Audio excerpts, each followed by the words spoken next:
अभी कुछ दिनों पहले अभिज्ञान का एक वीडियो बहुत वायरल हुआ था यूट्यूब पे। कॉन्शियंस नाम का एक चैनल है उसका। तो उसने प्रिडिक्ट कर दिया था कोरोना वायरस और इन सब जो वर्ल्ड में प्रॉब्लमेटिक फेज आने वाले थे। अगस्त में ही उसने लिख दिया था, बोल दिया था अपने चैनल पे। और भी बहुत सारी बातें उसने बताई।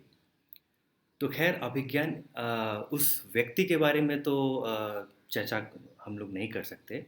मैं ज्योतिष के बारे में अपनी राय रखूँगा। अभिज्ञान को तो he needs to be protected, he is a genius. वो प्रोडिजी है, चाइल्ड प्रोडिजी है। और जैसा वेस्टर्न कंट्रीज़ में, यूएस में होता है, लोग उसके पीछे भी पड़ेंगे जैसे वो बड़ा होगा। अभी तो एडोलेसेंस, एडल्टहुड बाकी है। लोग पीछे पड़ेंगे जैसे तथागत अवतार तुलसी के साथ हुआ, वशिष्ठ नारायण सिंह जो बिहार से थे उनके साथ हुआ।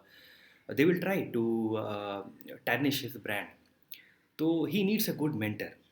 बट ये जो ज्योतिष के प्रति जो एक रुझान फिर से लोगों में जागा है, मैं इसे कोई बुरी बात नहीं मानता हूँ। बल्कि इसे इंस्टीट्यूशनलाइज्ड तरीके से स्टेट गवर्नमेंट को भी सही तरीके से इसे अब डिसिफर करने की ज़रूरत है, ताकि इसके पीछे जो मूल साइंस है उस पे रिसर्च हो सके। ज्योतिष का दो हिस्सा आप समझ सकते हैं। एक जो इनर साइंस है, वो इस एग्जिस्टेंस का गूढ़तम रहस्य लेकर आता है। Some of the most profound truths जो है वो ज्योतिष में है।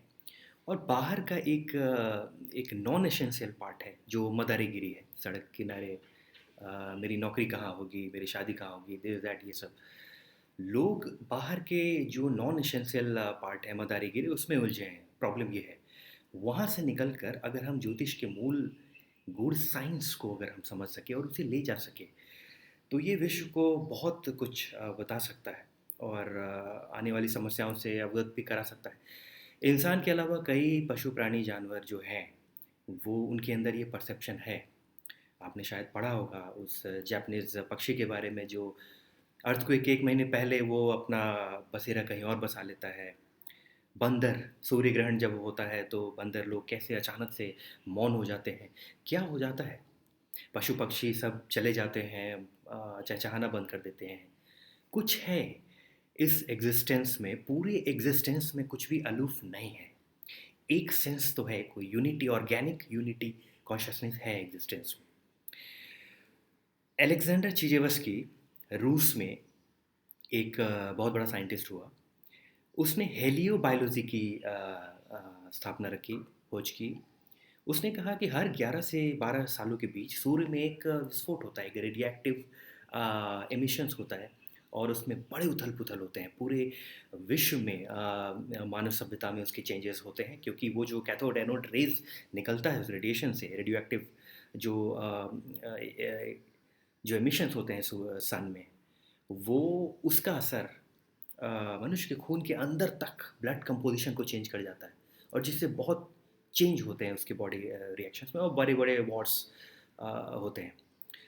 अब स्टालिन कम्युनिस्ट, वो लोग नहीं मानते। स्टालिन ने उसे बंदी बना दिया रूस में, क्योंकि कम्युनिस्ट लोग मानते हैं कि जो प्रॉब्लम्स हैं उसकी वजह सामाजिक कारण है, इनइक्वालिटी।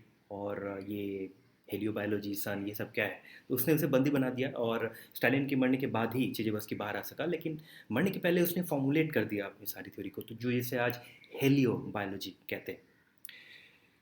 तो ये अगर आप देखेंगे 11-12 सालों का ये जो सिद्धांत है, आप देख सकते हैं 20वीं सदी से स्टार्ट करके बहुत मेजर डिफाइनिंग चेंजेस हुए हैं। वर्ल्ड वार 1 हो, फिर उसके बाद लेट 20s का ग्रेट डिप्रेशन हो, फिर वर्ल्ड वार 2 हो। ये किसी भी तरीक़ों में हो सकता है। Any disturbance, it can be in the 50s Bandung conference, और इट कैन बी जो India China war, Arab Israel war, it can be Gulf war, Russia US cold war. बहुत अलग अलग तरीक़ों से, लेकिन कुछ है।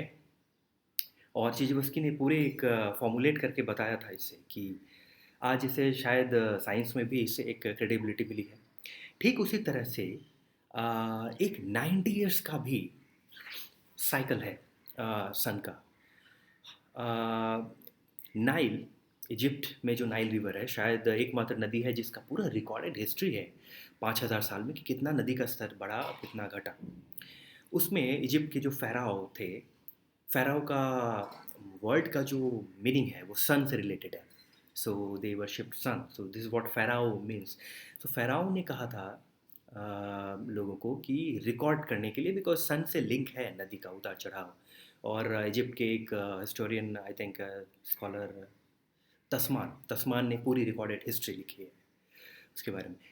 तो नाइल रिवर में ये पाया गया कि फर्स्ट 45 ईयर्स नदी का स्तर बढ़ता है, और उसके बाद जब नेक्स्ट 45 ईयर्स जब सूर्य उस युवावस्था से नीचे ढलान होता है तो नदी का रिवर लेवल भी धीरे धीरे कम होता जाता है। तो इससे पाया गया कि 90 ईयर्स का एक साइकिल है। फर्स्ट 45 ईयर्स सन अपने यूथ में पीक करता है और उसके बाद फिर वो ढलान पे आता है। तो इस 90 ईयर साइकिल में बहुत सारी चीज़ें होते हैं जो फर्स्ट 45 ईयर्स में यहाँ तक कि इन लोगों ने पाया कि जो बच्चे होते हैं वो भी ज़्यादा स्वस्थ होते हैं क्योंकि वो फेवरेबल स्टेज में पैदा होते हैं। नॉट दैट बाद के बच्चे बीमार पैदा होते हैं, लेकिन उनको अगेंस्ट द विंड जाना पड़ेगा।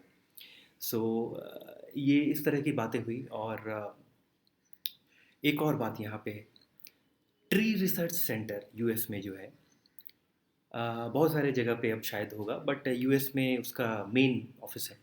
उसमें पाया गया है कि हर जो 11-12 साल में एक साइकिल की बात की गई, चीज़ें उसकी की जो हेलियोबायोलॉजी की बात मैंने की, उसमें हर 12 साल के बाद अर्थ, ये ट्रीज मोटा तना बना रिंग बनाता है।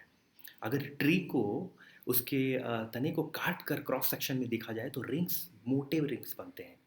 ये उस रेडियोएक्टिव एमिशन सन से बचाने के लिए अपने आप को ये करते हैं ट्रीज। ट्रीज के पास तो सेंट्रल नर्वस सिस्टम नहीं है। ये कैसे होता है? नहीं, कुछ परसेप्शंस हैं। मनुष्य के अलावा शायद सभी प्राणियों में, लिविंग बींग्स में एक परसेप्शन है, एक डिफेंस मैकेनिज्म है। और ये जो हमारे फर्नीचर्स में जो ब्यूटी दिखता है, जो आ, जो हमें बहुत आकर्षित करता है, ये उसी रिंग की बदौलत, उसकी वजह से है।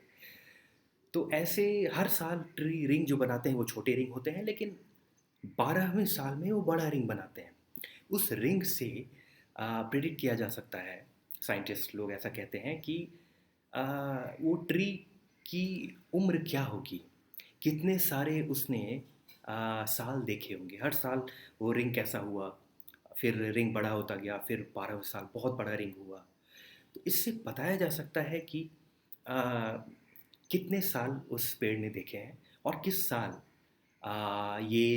कितना कितना इम्पैक्ट का मैग्नीट्यूड का रेडिएशन सन से निकला। तो सूरज जो है ये आ, हमसे अलग नहीं है। हम सब किसी न किसी तरीके में सूरज के ही हिस्से हैं। सूरज का इम्पैक्ट जो है राइट हमारे ब्लड में है। अगर ट्रीज़ में वो रिंग बनते हैं, ट्रीज़ में उसकी हरकत होती है, तो क्या ये संभव है कि इंसान में उसकी हरकत नहीं होती? हम सन का लाइट मून लेता है, मून मून से हम प्रभावित होते हैं। इंसान, हमारी पूरी life, menstrual cycle, lunar cycle, वो मून से प्रभावित है। तो ये सन का जो प्रभाव है सूरज का, वो हमारे कण कण में है। इसीलिए विश्व के बहुत सारे प्रजाति ट्राइब देश में सन की पूजा होती है, वर्शिप होती है। भारत में बिहार एक ऐसा जगह है, इस चीज़ के लिए शायद कई लोग बिहारियों का मजाक उड़ाते हैं, लेकिन बिहार में एक कल्चर है छठ पूजा का, और बिहार की वो आइडेंटिटी है। तो छठ पूजा में सूर्य की आराधना करते हैं वो लोग, और ये हज़ारों साल से होता आ रहा है।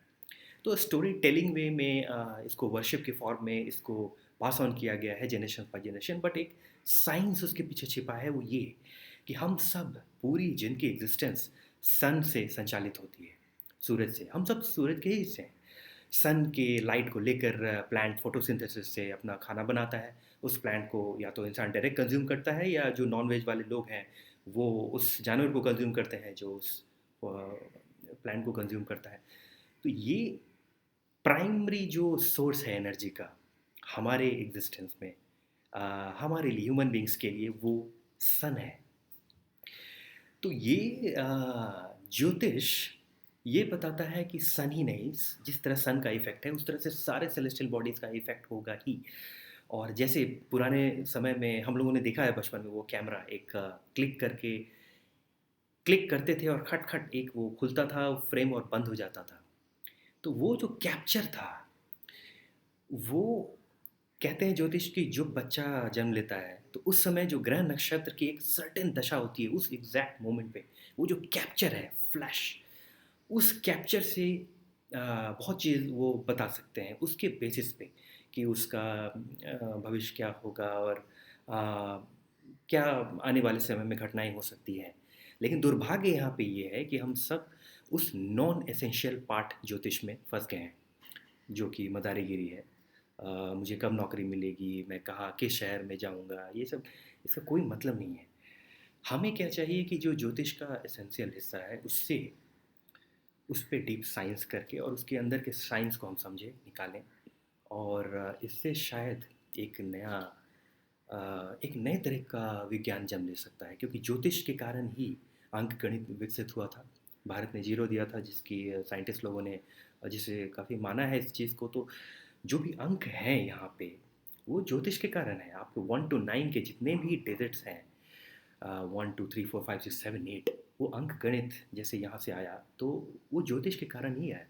और एक्सपर्ट्स कहते हैं कि ज्योतिष एक समय में बहुत विकसित एक कॉन्सेप्ट था जो शायद कहीं विलुप्त हो गया है। आज इसे फिर से एक इंस्टीट्यूशनलाइज्ड वे देने की ज़रूरत है, ताकि नॉन एसेंशियल पार्ट नहीं रहे और जो उसका एसेंशियल साइंस है वो उसे लोग समझ सकें और उससे मानव सभ्यता को बेहतर किया जा सके।